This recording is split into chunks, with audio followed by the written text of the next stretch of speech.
Bahrun menikah tanpa tanggungan, melakukan jasa perbaikan komputer kepada PT Cahaya Kurnia dengan fee sebesar 5 juta rupiah. Besarnya PPh pasal 21 adalah 5% dikali 50% dikali fee-nya yaitu sebesar 5 juta rupiah sama dengan 125.000.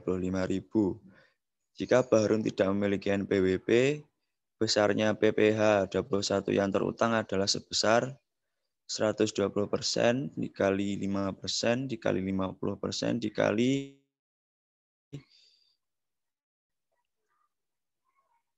5 juta rupiah sama dengan 150.000 rupiah. Apabila bukan pegawai sebagaimana dalam hitungan 5 dan 6, 1 adalah dokter yang melakukan praktek di rumah sakit atau klinik, maka jumlah penghasilan bruto adalah sebesar jasa dokter yang dibayarkan pasien melalui rumah sakit atau klinik sebelum dipotong biaya-biaya atau bagi hasil oleh rumah sakit atau klinik.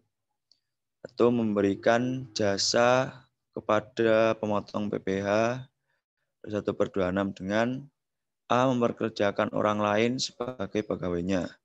Maka besarnya jumlah penghasilan bruto adalah jumlah pembayaran setelah dikurangi dengan bagian gaji atau upah pegawai yang dipekerjakan tersebut. Kecuali dalam kontrak atau perjanjian dapat dipisahkan bagian gaji atau upah dari pegawai yang dipekerjakan tersebut, maka besarnya penghasilan bruto tersebut adalah sebesar jumlah yang dibayarkan. B. Melakukan penyerahan material atau barang, maka besarnya jumlah penghasilan bruto hanya atas pemberian jasanya saja. Kecuali apabila dalam kontrak atau perjanjian tidak dapat dipisahkan bagian gaji atau upah dari pegawai yang dipekerjakan tersebut, maka besarnya penghasilan bruto tersebut adalah sebesar jumlah yang dibayarkan rumah sakit. Next. Sini contoh 1.2.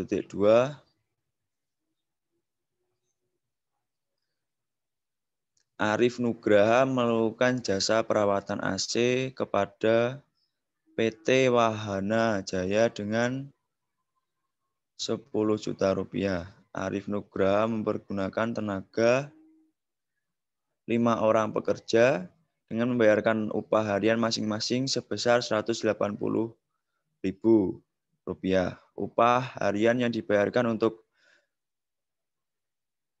5 orang selama melakukan pekerjaan melakukan pekerjaan sebesar 4.500.000. Selain itu, Arif Nugraha membeli spare part AC yang dipakai untuk perawatan AC sebesar 1 juta rupiah.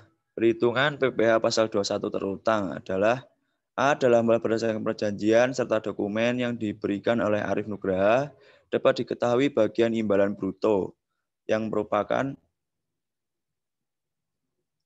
upah yang harus dibayarkan pada pekerja harian yang dipekerjakan oleh Arif Nugraha dan biaya untuk membeli spare part AC,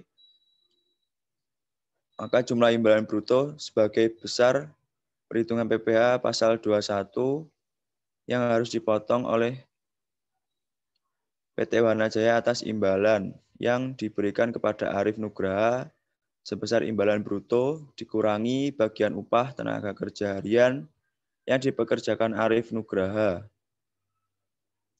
Dan biaya spare part AC sebagaimana dalam contoh adalah sebesar 10 juta rupiah dikurangi 4.500.000 rupiah dikurangi 1 juta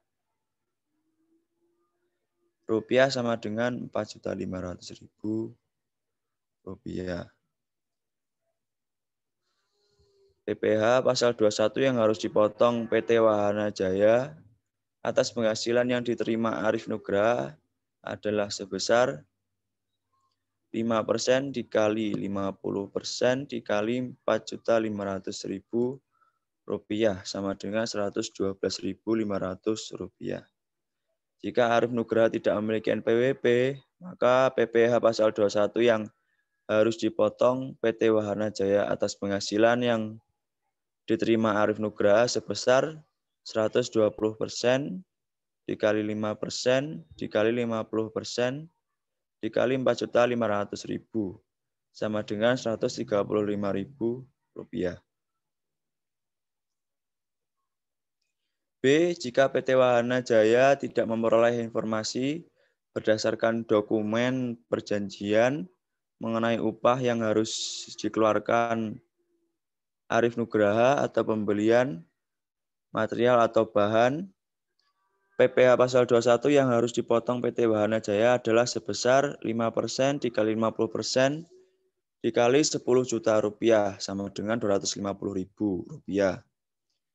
C. Jika Arif Nugraha tidak memiliki NPWP, PPh pasal 21 yang harus dipotong PT Wahana Jaya menjadi 300.000 diperoleh dari 120% dikali 5% dikali 50% dikali 10 juta rupiah. Catatan untuk pembayaran upah harian kepada masing-masing pekerja wajib dipotong PPh pasal 21 oleh Arif Nugraha.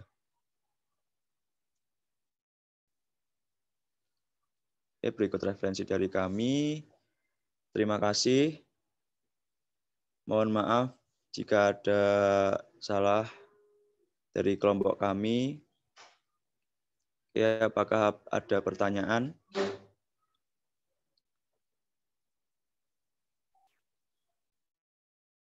Baik, terima kasih pada kelompok 5 atas presentasinya. Selanjutnya memasuki sesi tanya-jawab. Jika ada yang ingin bertanya, dipersilahkan.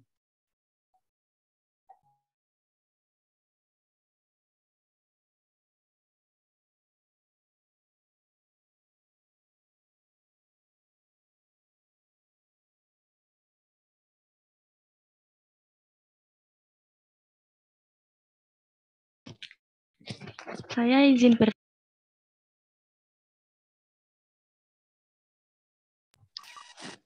Saya Dita Wahyu Arianti izin bertanya,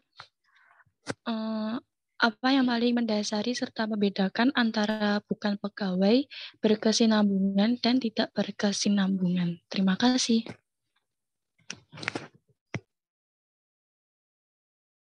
Terima kasih Mbak Dita atas pertanyaannya. Sebelumnya dari kelompok 5 ingin ditampung terlebih dahulu atau langsung dijawab? Ditampung terlebih dahulu. Baik, jika ada yang ingin bertanya lagi, bersilahkan.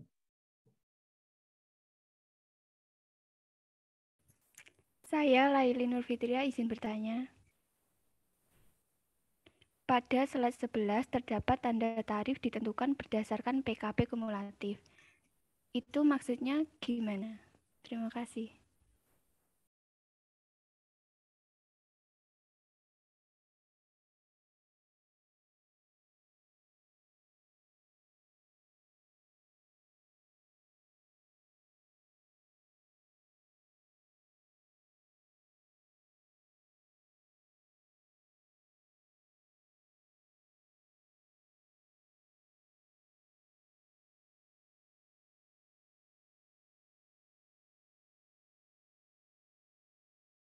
Ada yang ingin bertanya kembali? Saya Snosmia izin bertanya.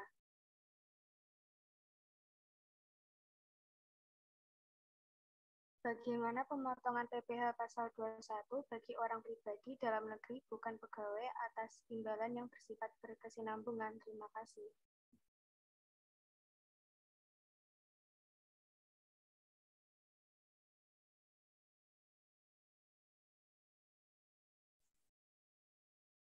Saya Lydia izin bertanya.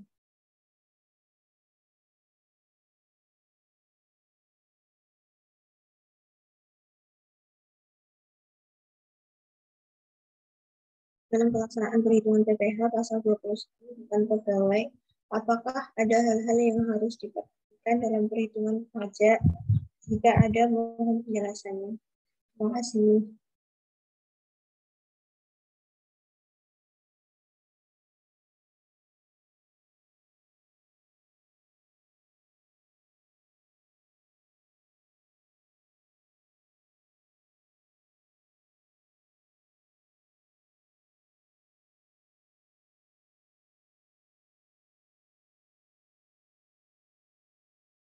Apakah ada yang ingin bertanya kembali? Saya Novi Luciana izin bertanya. Pada slide 8 dijelaskan penerapan tarif didasarkan pada jumlah kumulatif. Jumlah kumulatif itu seperti apa? Terima kasih.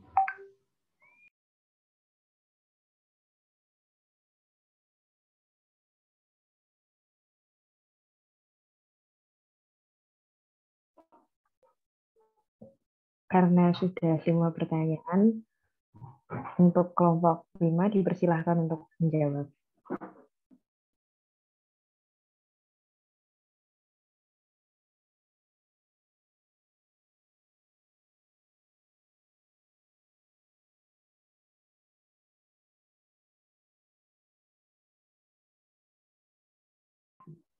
Baik, saya akan menjawab pertanyaan dari Dita. Apa yang paling mendasari serta membedakan antara bukan pegawai berkesinambungan dan tidak berkesinambungan? Hal yang paling mendasari yaitu yang pertama, bagi bukan pegawai tidak berkesinambungan, mendapat atau memperoleh satu kali penghasilan atau imbalan dalam 1 tahun kalender sehubungan dengan pekerjaan, jasa, atau kegiatan. Untuk bukan pegawai berkesinambungan, mendapat atau memperoleh lebih dari 1 kali penghasilan atau imbalan dalam 1 kalender sehubungan dengan pekerjaan, jasa, atau kegiatan.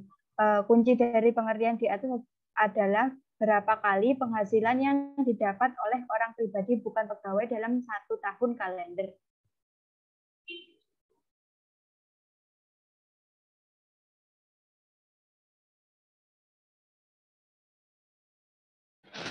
Baik, Mbak Denisa, terima kasih atas penjelasannya.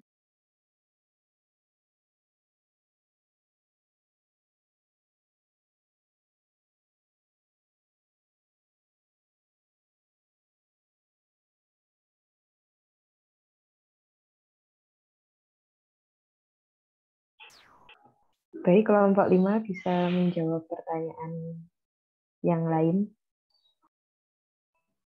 Saya akan menjawab pertanyaan dari Laili dengan pertanyaan pada slide 11 terdapat tanda tarif ditentukan berdasarkan PKP kumulatif. Maksudnya bagaimana?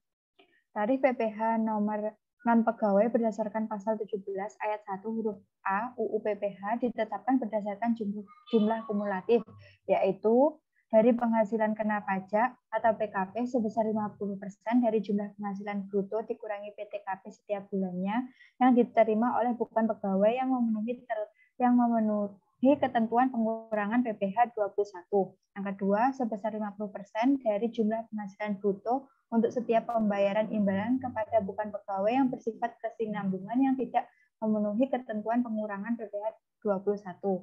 Yang ketiga, jumlah penghasilan atau gaji bruto berupa imbalan atau honorarium yang bersifat tidak teratur diterima oleh anggota Dewan Komisaris atau Dewan Pengawas yang tidak merangkap sebagai pegawai tetap pada perusahaan yang sama. Dan yang terakhir, jumlah penghasilan bruto berupa jasa produksi atau gratifikasi, bonus atau imbalan lain yang bersifat tidak teratur yang diterima atau diperoleh mantan pegawai.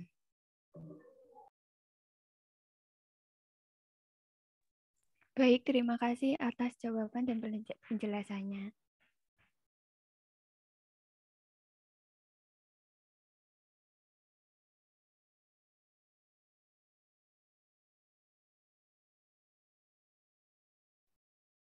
Baik, silakan kelompok 5 menjawab pertanyaan selanjutnya. Untuk pertanyaan selanjutnya, dalam pelaksanaan beberapa hal apa saja yang perlu diperhatikan dalam perhitungan PPh pasal 21 bukan pegawai. Untuk hal-hal yang perlu diperhatikan adalah bagaimana mengelompokkan jenis penghasilan berkesinambungan dan tidak berkesinambungan.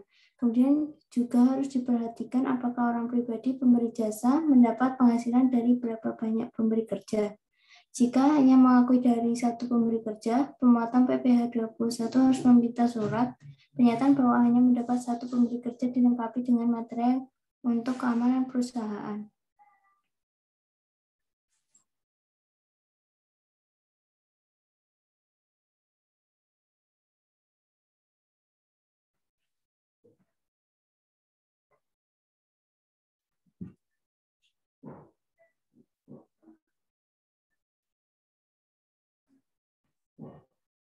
Baik, terima kasih Mbak Dian. Apakah sudah jelas? Ya, terima kasih.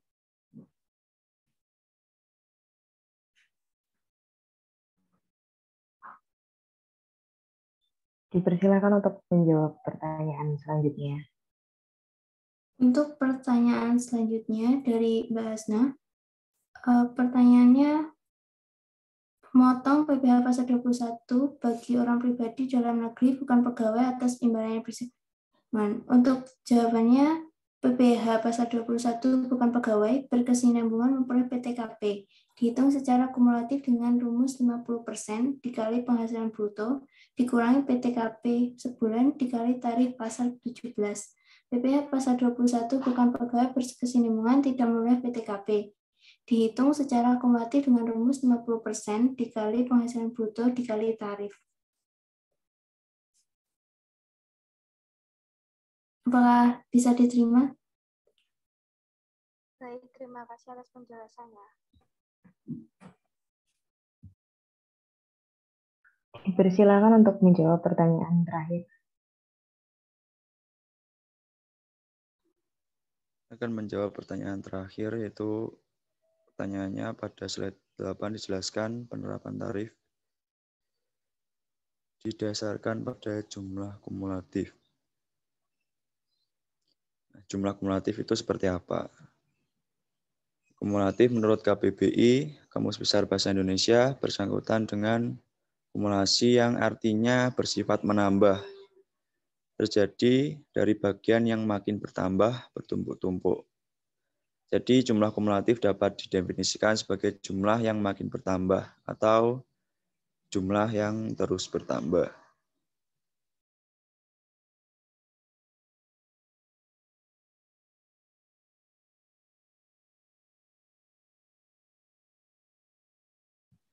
Baik, terima kasih atas penjelasannya.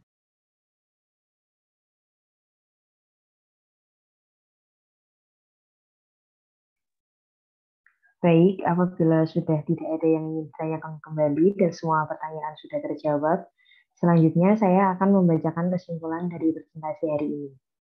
Pajak penghasilan pasal 21 merupakan atas penghasilan objek pajak berupa gaji, upah, honorarium, tunjangan, dan pembayaran lain dengan nama apapun sehubungan dengan pekerjaan, jasa, atau kegiatan yang dilakukan oleh wajib pajak pribadi dalam negeri, baik dalam hubungan kerja maupun pekerjaan bebas. Penghasilan yang dikenakan pajak penghasilan 21 berdasarkan ketentuan Undang-Undang Pajak Penghasilan secara garis besar dikelompokkan dalam 6 kategori. Pengertian bukan pegawai wajib pajak PPh 21, bukan pegawai adalah orang pribadi selain pegawai tetap dan pegawai tidak tetap atau tenaga kerja lepas yang memperoleh penghasilan dengan nama dan dalam bentuk apapun sebagai imbalan yang dilakukan berdasarkan perintah atau permintaan dari pemberi penghasilan. Baiklah, demikian tadi presentasi dari kelompok 5. Saya ucapkan terima kasih kepada kelompok 5 dan teman-teman yang sudah mengikuti kelas perpajakan hari ini. Saya sebagai moderator mohon maaf atas kekurangannya dan terima kasih untuk perhatiannya. Wassalamualaikum warahmatullahi wabarakatuh. Waalaikumsalam warahmatullahi wabarakatuh.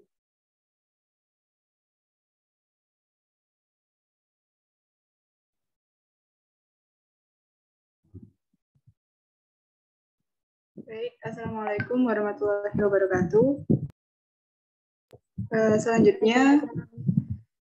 Selanjutnya presentasi akan dilakukan oleh kelompok 6. Sebelumnya perkenalkan, nama saya Nisa Minianisma sebagai moderator hari ini.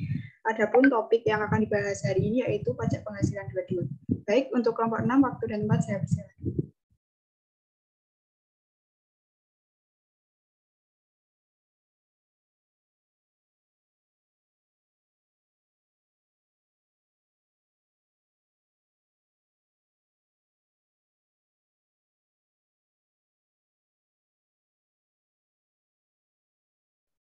Baik, kami dari kelompok 6 akan mempresentasikan mengenai pajak penghasilan pasal 22.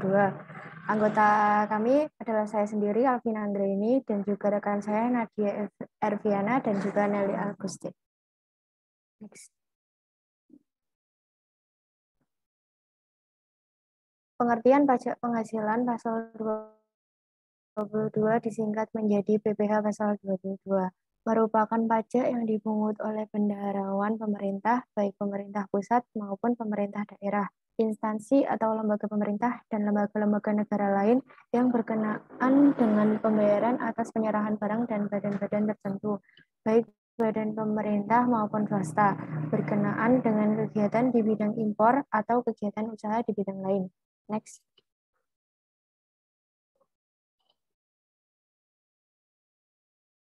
Pemungut pajak. Pemungut pajak pasal 22 ayat 1 UU PPh menyatakan bahwa Menteri Keuangan dapat menetapkan hal-hal berikut ini. Yang pertama, bendahara pemerintah untuk memungut pajak sehubungan dengan pembayaran atas penyerahan barang. Badan-badan tertentu yang memungut pajak dari wajib pajak yang melakukan kegiatan di bidang impor atau kegiatan usaha di bidang lain. Wajib pajak badan tertentu untuk memungut pajak dari pembeli atas pembelian barang yang tergolong sangat mewah. Next. Kegiatan-kegiatan yang dikenakan PPh pasal 22 atau objek PPh pasal 22. Yang pertama, impor barang. Yang kedua, pembayaran atas pembelian barang yang dilakukan BUMN dan BUMD yang dananya dari belanja negara dan atau belanja daerah. Yang ketiga, penjualan hasil produksi kepada distributor dalam negeri oleh produsen atau importir bahan bakar minyak, bahan bakar gas, dan pelumas. Yang keempat, ekspor komoditas tambang, batu bara, mineral, logam, dan mineral bukan logam yang dilakukan oleh eksportir. Yang kelima, penjualan hasil produksi kepada distributor di dalam negeri oleh badan usaha yang bergerak dalam bidang usaha industri. Yang keenam, pembelian bahan-bahan merupakan hasil kehutanan, perkebunan, dan lain-lain yang belum melalui proses industri manufaktur. Next.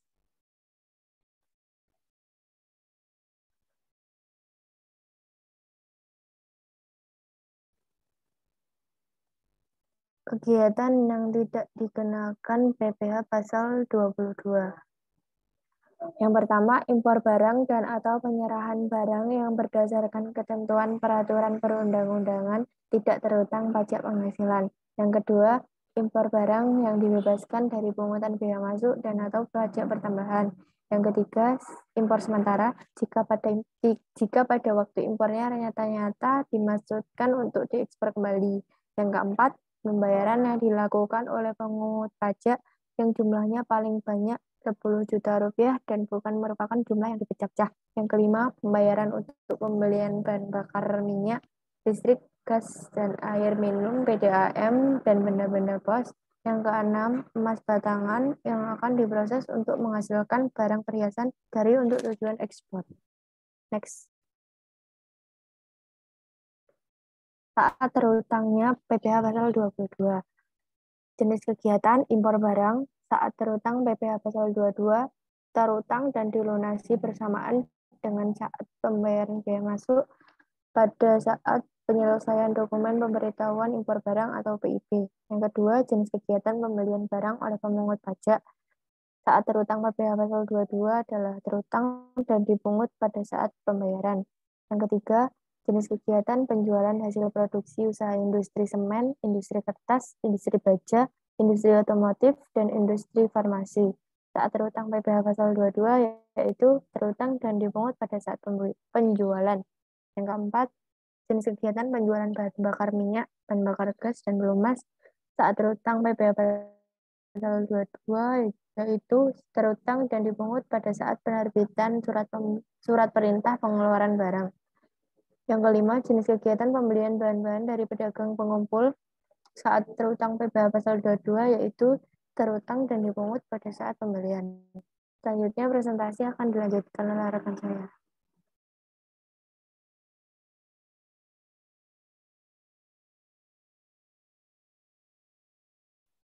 Baik, saya akan melanjutkan presentasi mengenai tata cara pemungutan dan penyetoran PPh pasal 22. Yang pertama yaitu ada impor barang dilaksanakan dengan cara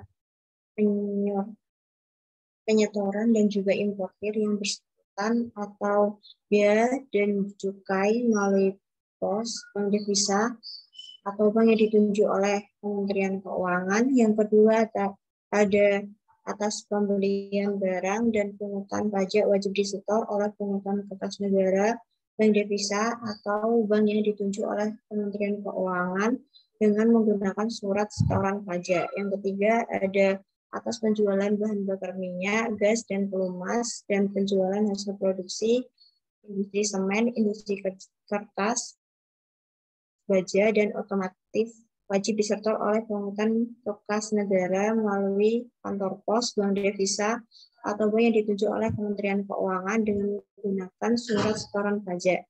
Yang keempat, atas pembelian bahan-bahan untuk keperluan industri atau ekspor oleh badan usaha industri atau yang bergerak dalam sektor kehutanan, perkebunan, pertanian, dan perikanan oleh pemungut kertas negara melalui kantor pos, bank devisa, atau bank yang ditunjuk oleh Kementerian Keuangan dengan menggunakan surat setoran pajak. Yang kelima, ada setiap pemungut pajak wajib melaporkan hasil pungutan dengan menggunakan surat pemberitahuan masa ke kantor pelayanan pajak.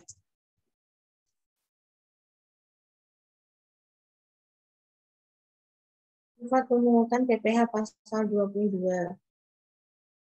Untuk finalnya, yang pertama ada pajak yang telah dibayar oleh wajib pajak melalui pemungutan oleh pihak lain dalam tahun berjalan tersebut tidak dapat dikreditkan pada total PPh yang terutang pada akhir suatu tahun saat pengisian SPT tahunan PPh. Ada juga tidak final. Yang pertama pemungutan PPh pasal 22 atas impor barang. Yang kedua pungutan PPh pasal 22 atas pembelian barang oleh pemungut pajak. Yang kedua ada penjualan bahan bakar minyak, gas, dan pelunas.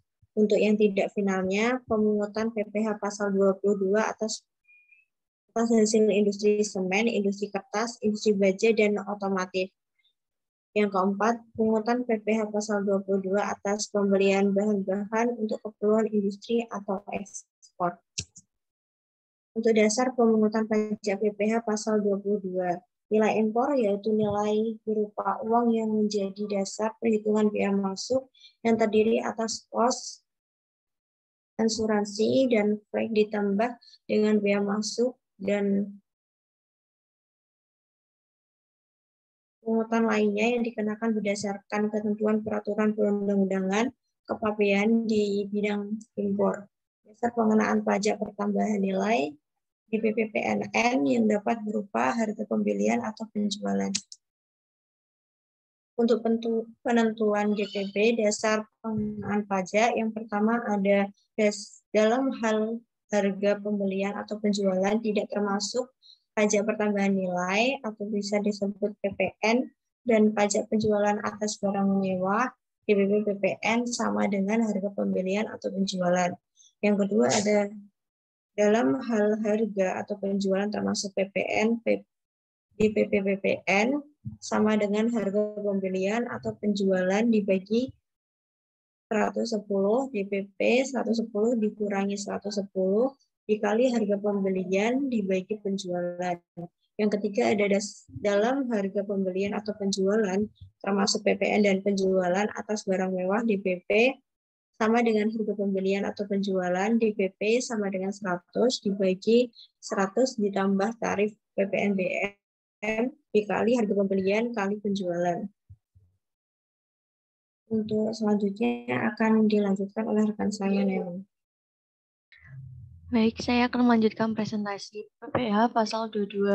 Dihitung dengan mengalihkan tarif dan dasar pengenaan pajak. Dasar pengenaan pajak dalam PPh pasal 22 meliputi nilai impor, nilai ekspor, dan harga beli atas pembelian barang oleh instansi tertentu atau harga jual atas penjualan hasil produksi oleh usaha bidang tertentu. PPh pasal 22 rumusnya tarif dikali dasar pengenaan pajak. Next.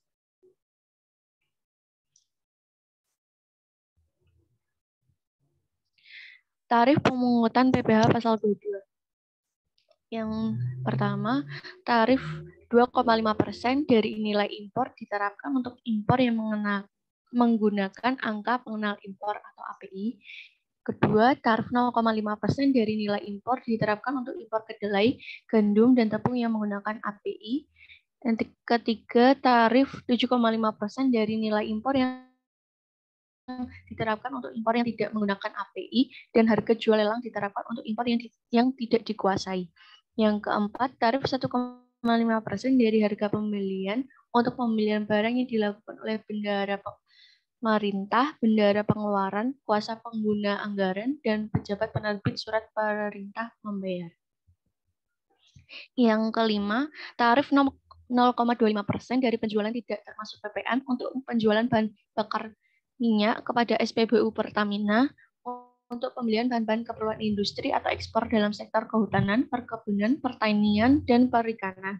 Yang keenam, tarif 0,3% dari penjualan tidak termasuk PPN untuk penjualan bahan bakar minyak kepada SPBU non-Pertamina dan non-SPBU untuk penjualan bahan bakar gas dan penjualan pelumas, serta untuk penjualan baja di dalam negeri oleh industri baja. Yang ketujuh, tarif 0,1% dari DPP PPN untuk penjualan kertas hasil produksi dalam negeri oleh industri kertas. Yang kedelapan, tarif 0,25% untuk penjualan semua jenis semen hasil produksi dalam negeri oleh industri semen. 9, tarif 0,45% untuk penjualan kendaraan bermotor roda 2 atau lebih dari dalam negeri oleh industri otomotif. Next.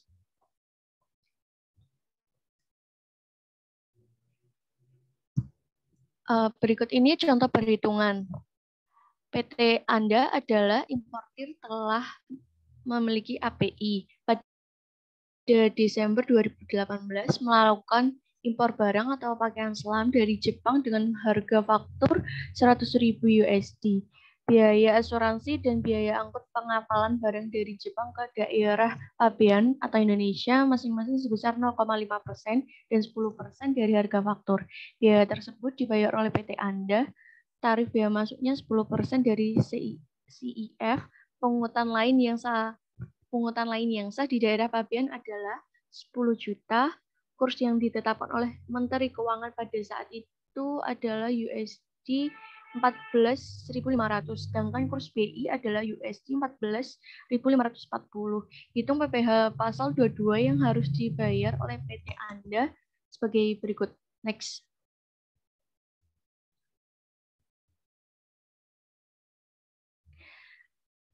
Yang pertama, menghitung nilai impor. Harga faktur cost-nya 100.000 USD. Biaya asuransinya 0,5% dikali USD 100.000, totalnya 500 USD. Biaya angkut sebesar 10% dikali 100 USD, totalnya 10.000 USD. CIF-nya cost insurance sama value-nya itu total dari 100.000 USD ditambah 500 sama 10.000 USD, totalnya 100 USD. Biaya masuknya 10% dikali 110.500, hasilnya 11.050. Nilai impornya sebesar 121.550 USD. Nilai impor dalam rupiah 121.550 dikali 14,5 hasilnya 1.762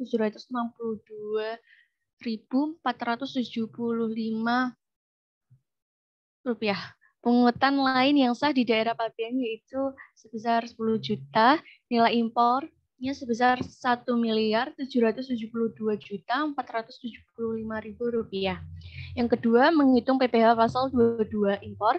Besarnya PPh pasal 22 yaitu 10% dikali 1.772.475.000 rupiah.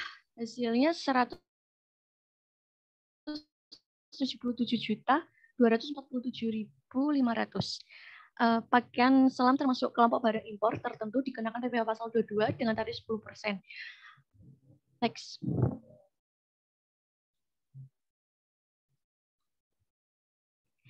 Contoh kedua, PT Endra merupakan eksportir komoditas tambang batubara. Pada Januari 2019 melakukan ekspor bubuk mika ke negara Y dengan nilai ekspor sebesar 200.000 USD.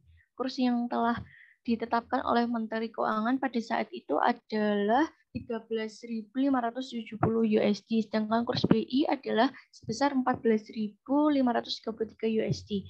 Hitung PPh pasal 22 yang harus dibayar oleh PT Endra.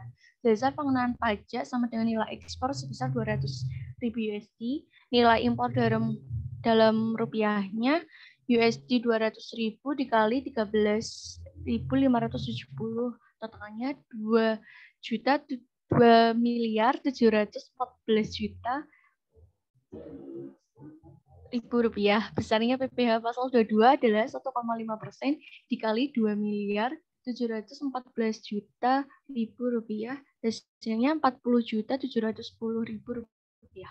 Next. Sekian presentasi dari kelompok kami. Bila ada kurang lebihnya, mohon maaf. Jika ada pertanyaan, dipersilahkan. Terima kasih. Wassalamualaikum warahmatullahi wabarakatuh. Baik, terima kasih kelompok 6 atas presentasinya. Selanjutnya yaitu masuk ke sesi tanya-jawab dengan minimal 5 pertanyaan. Mungkin dari teman-teman apakah ada yang ingin ditanyakan? Saya Dania Fatika Sari izin bertanya. Silakan Mbak Dania. Bagaimanakah tindakan pemungut pajak bila ditemukan sebuah perusahaan tidak melaksanakan pembayaran PPh pasal 26? Baik, terima kasih Mbak Dania atas pertanyaannya. Untuk kelompok 6, ini langsung dijawab atau ditampung dulu? Ditampung dulu.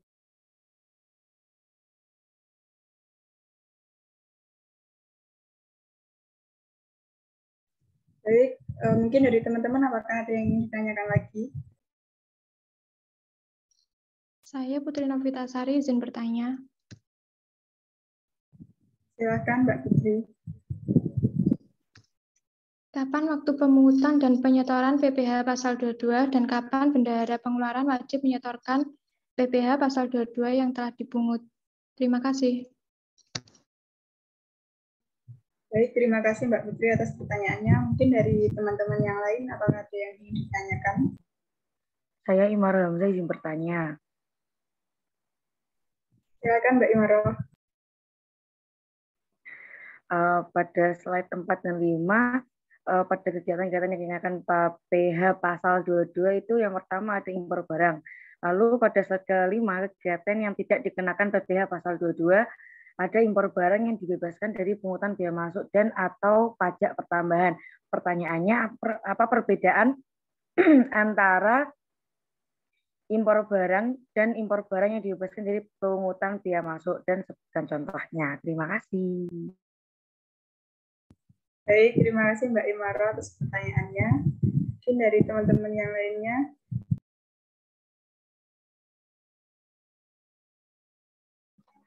Saya Vernika Purwati Ningtyas izin bertanya. Silakan Mbak Vernika. Di sini siapa yang dimaksud dengan bendahara pemerintah? Terima kasih. Baik, terima kasih atas pertanyaannya. Apakah ada lagi? Saya Niana Fazri Yasmin izin bertanya. Baik, silakan. Apakah perusahaan jasa titip juga terkena PPh pasal 22? Baik, terima kasih Mbak Nyana atas pertanyaannya. Apakah ada yang ingin bertanya lagi? Saya, Sekar Puspita Maharani, izin bertanya. Baik, silakan. Apakah PPh pasal 22 atas impor barang harus disetor dan dilaporkan setiap bulannya? Terima kasih. Baik, terima kasih Mbak Sekar. Apakah ada yang ingin bertanya lagi?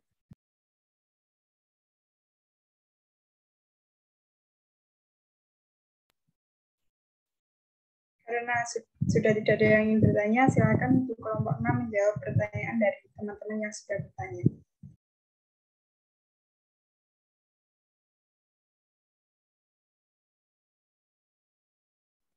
Baik, saya akan menjawab pertanyaan dari Putri. Pertanyaannya, kapan waktu pemungutan dan penyetoran PPh 22 dan kapan bendahara pengeluaran wajib menyetor PPh pasal 22 yang dipungut? Jawabannya, PPh pasal 21 yang dipungut pada tanggal 31 Maret harus disetorkan pada hari itu juga untuk arsip kas negara atau kantor pos atau giro pada bank. Pada formulir surat setoran pajak harus dicantumkan nomor pokok wajib pajak dari pemungut pajak. Bendahara sebagai pemungut PPh pasal 22 wajib menyampaikan SPT masa PPh pasal 22 belanja negara dan disampaikan paling lama 14 hari setelah bulan takvim berakhir. Apabila hari ke-14 jatuh pada hari libur, maka pelaporan dilakukan pada hari kerja berikutnya.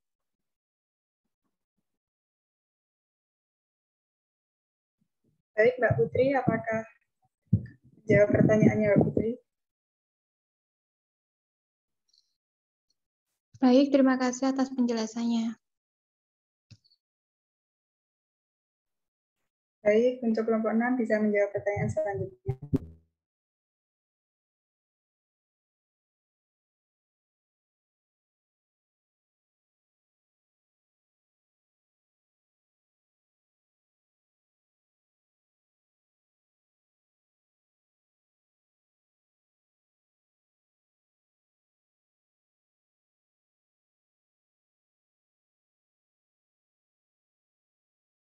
Saya akan menjawab pertanyaan dari Denia, yaitu bagaimana tindakan pemungutan pajak bila ditemukan sebuah perusahaan tidak melaksanakan pembayaran PPh pasal 22.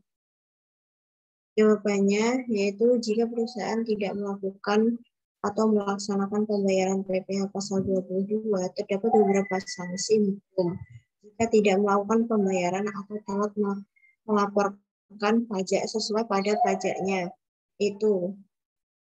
Yaitu yang pertama, sanksi administrasi perpajakan terdiri dari sanksi denda dan juga sanksi bunga dan juga bisa sanksi kenaikan. Yang kedua ada sanksi pidana, yaitu biasanya sanksi pidana dikenakan bila wajib pajak melakukan pelanggaran yang berat yang menimbulkan kerugian pada pendapatan negara dan dilakukan lebih dari 1 kali.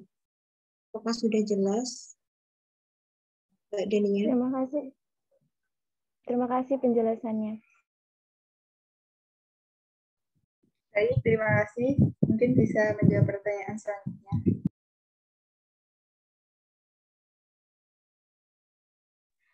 Baik, saya akan menjawab pertanyaan dari Yasmin. Apakah perusahaan Just Tip juga terkena PPh pasal 22? Jawabannya, pengusaha Just Tip dapat menghindari bea masuk dan pajak impor apabila mengikuti batas pembebasan bea masuk barang pribadi atau oleh-oleh dari luar negeri. Intinya, jangan membeli barang dengan total harga lebih dari 500 USD. Dengan begitu, kita tidak akan terkena bea masuk PPN dan PPh pasal 22.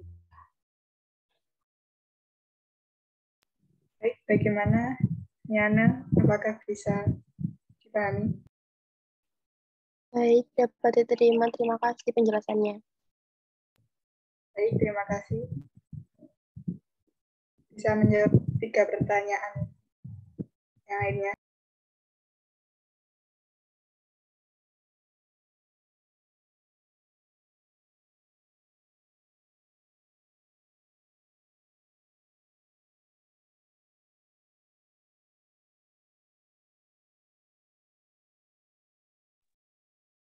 Baik, saya akan menjawab pertanyaan dari Vernika. Siapa yang dimaksud dengan bendaharawan pemerintah? Dalam keputusan Menteri Keuangan, yang dimaksud dengan bendahara pemerintah adalah bendaharawan atau pejabat yang melakukan pembayaran dan yang dananya berasal dari anggaran pendapatan dan belanja negara atau anggaran pendapatan dan belanja negara daerah. Apakah bisa diterima?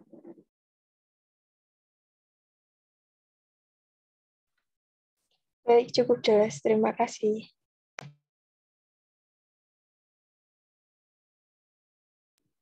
Baik, terima kasih. Bisa menjawab pertanyaan selanjutnya.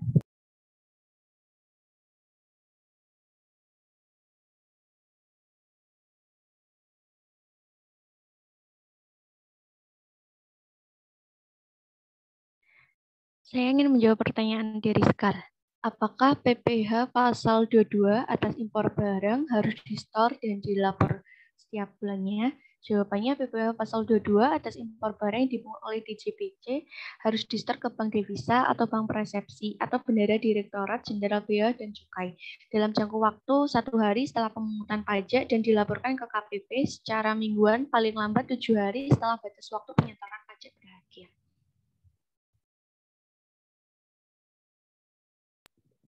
Baik, Mbak Sekar, apakah bisa diterima?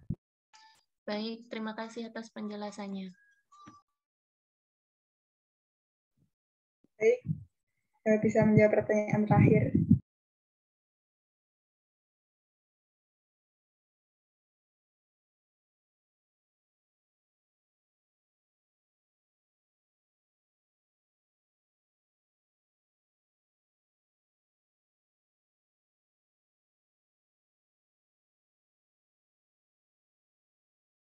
Menjawab pertanyaan dari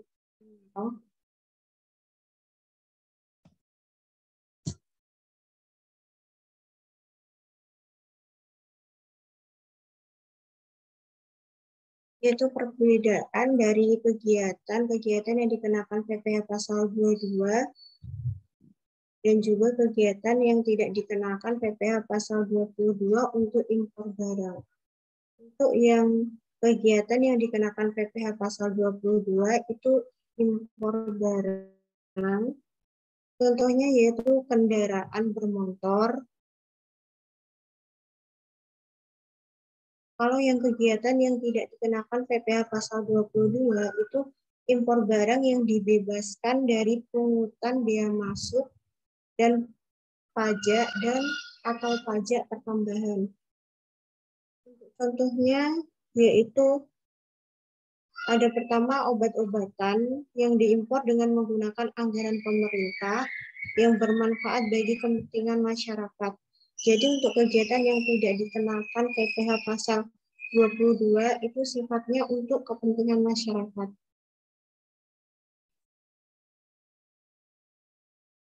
Bagaimana Mbak Imaro? Apakah sudah jelas? Sudah jelas Kak Ervin, terima kasih. Baik, karena semua pertanyaan sudah terjawab, selanjutnya saya akan membacakan kesimpulan dari presentasi hari ini.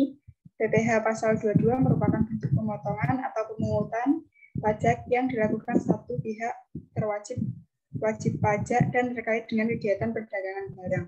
Pada umumnya, PPh pasal 22 dikenakan terhadap perdagangan barang yang dianggap menguntungkan, sehingga baik penjual maupun pembelinya dapat menerima keuntungan dari perdagangan tersebut. Karena itulah PPh pasal 22 dapat dikenakan baik saat penjualan maupun pembelian. PPh pasal 22 adalah pajak yang dikenakan pada bendahara atau badan-badan tertentu, baik milik pemerintah maupun swasta yang melakukan kegiatan perdagangan ekspor, impor, dan reimpor.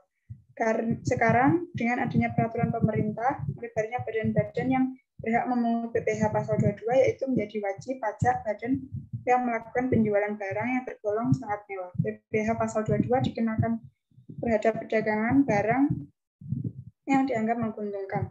Karena itu, PPh pasal 22 dapat dikenakan baik saat penjualan maupun pembelian. Tarif PPh pajak 22 bervariasi tergantung dari objek pajaknya. Baik, apabila sudah tidak ada yang ingin ditanyakan, pertemuan kali ini bisa kita akhiri. Terima kasih buat presenter, terima kasih kepada teman-teman yang sudah bertanya, dan terima kasih teman-teman yang sudah bergabung dalam Zoom ini. Sekian, kurang lebihnya mohon maaf. Wassalamualaikum warahmatullahi wabarakatuh. Assalamualaikum warahmatullahi wabarakatuh.